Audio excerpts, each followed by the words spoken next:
Our so-called leaders in Washington, whom we elected to safeguard our nation and our Constitution, are the betrayers, and that behind them are a comparatively small group of men whose sole objective is to enslave the whole world of humanity in their satanic plot of one world government.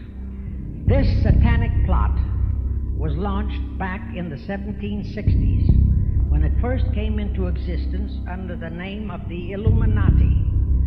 This Illuminati was organized by one Adam Weishaupt, born a Jew, who was converted to Catholicism and became a Catholic priest, and then, at the behest of the then newly organized House of Rothschild, defected and organized the Illuminati.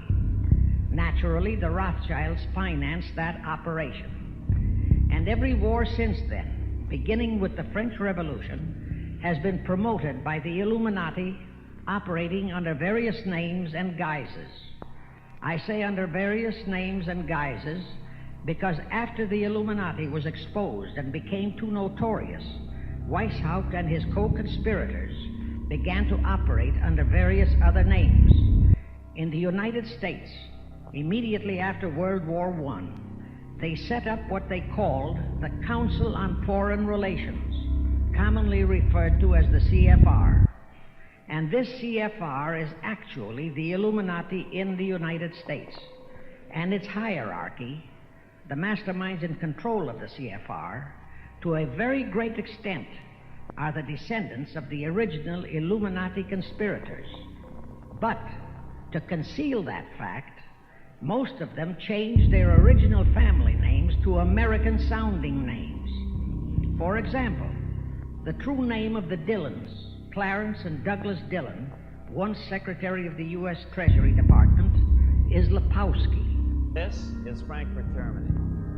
50 years after the Bank of England opened its doors, a goldsmith named Amschel Moses Bauer opened a coin shop, a counting house, in 1743. And over the door he placed a sign depicting a Roman eagle on a red shield. The shop became known as the Red Shield Firm, or in German, Rothschild. When his son, Amschel Meyer Bauer, inherited the business, he decided to change his name to Rothschild. Amschel soon learned that loaning money to governments and kings was more profitable than loaning to private individuals. Not only were the loans bigger, but they were secured by the nation's taxes. Mayer Rothschild had 5 sons. He trained them all in the skills of money creation, then sent them out to the major capitals of Europe to open branch offices of the family banking business. His first son, Amschel Meyer, stayed in Frankfurt to mind the hometown bank. His second son, Solomon, was sent to Vienna. His third son, Nathan, was clearly the most clever.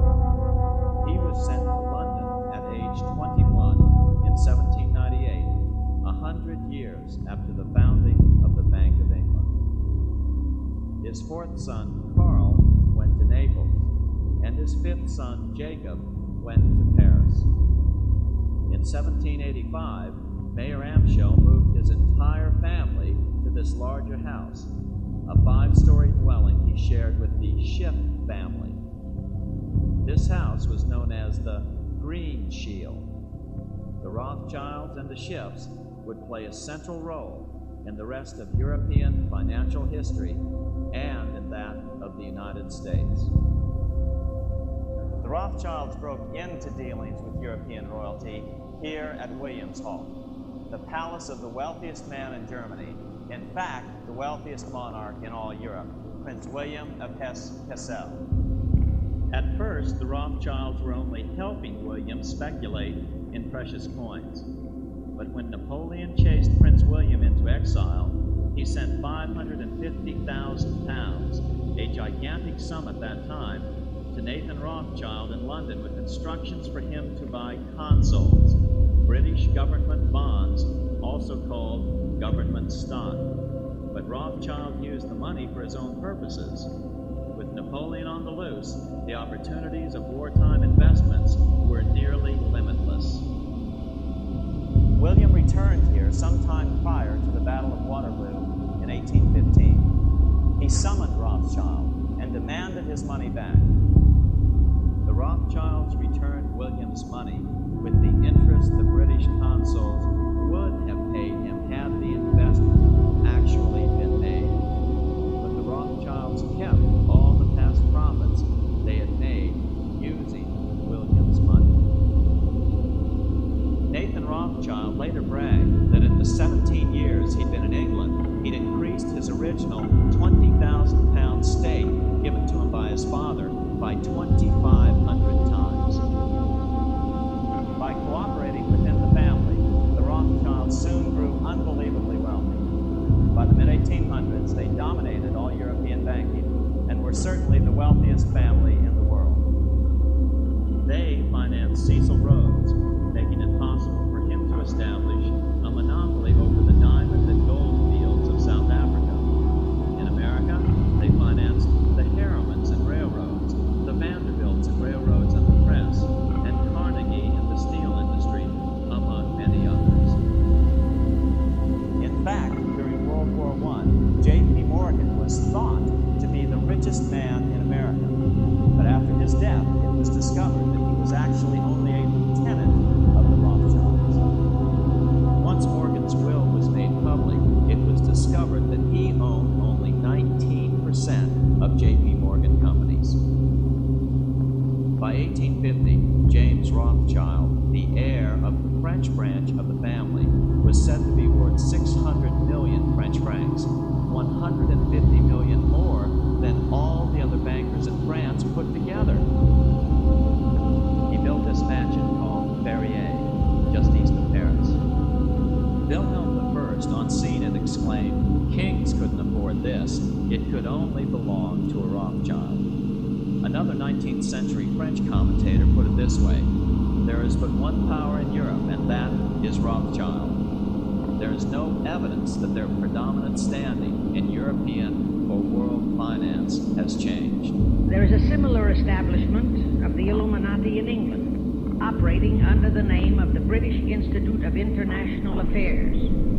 There are similar secret Illuminati organizations in France, Germany, and other nations, operating under different names. And all these organizations, including the CFR, continuously set up numerous subsidiary or front organizations that are infiltrated into every phase of the various nations' affairs. But at all times, the operations of these organizations were and are masterminded and controlled by the internationalist bankers, who in turn were and are controlled by the Rothschilds. As revealed in News Bulletin number 122, one branch of the Rothschild family had financed Napoleon. Another branch of the Rothschilds, both branches the real masterminds of the Illuminati, financed Britain, Germany, and the other nations in the Napoleonic Wars. Immediately after the Napoleonic Wars, the Illuminati assumed that all the nations were so destitute and so weary of wars that they'd be glad for any solution. So the Rothschild stooges set up what they called the Congress in Vienna, and at that meeting they tried to create the first League of Nations, their first attempted one-world government, on the theory that all the crown heads of the European governments were so deeply in debt to them that they would, willingly or unwillingly, serve as their stooges. But the Tsar of Russia caught the stench of the plot and completely torpedoed it. The enraged Nathan Rothschild, then the head of that dynasty, vowed that someday he or his descendants would destroy the Tsar and his entire family. And his descendants did accomplish that very threat in 1917. The Illuminati operates on the very long-range risks. Whether it takes scores of years or even centuries, they have dedicated their descendants to keep the pot boiling until they hope the conspiracy is achieved.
especially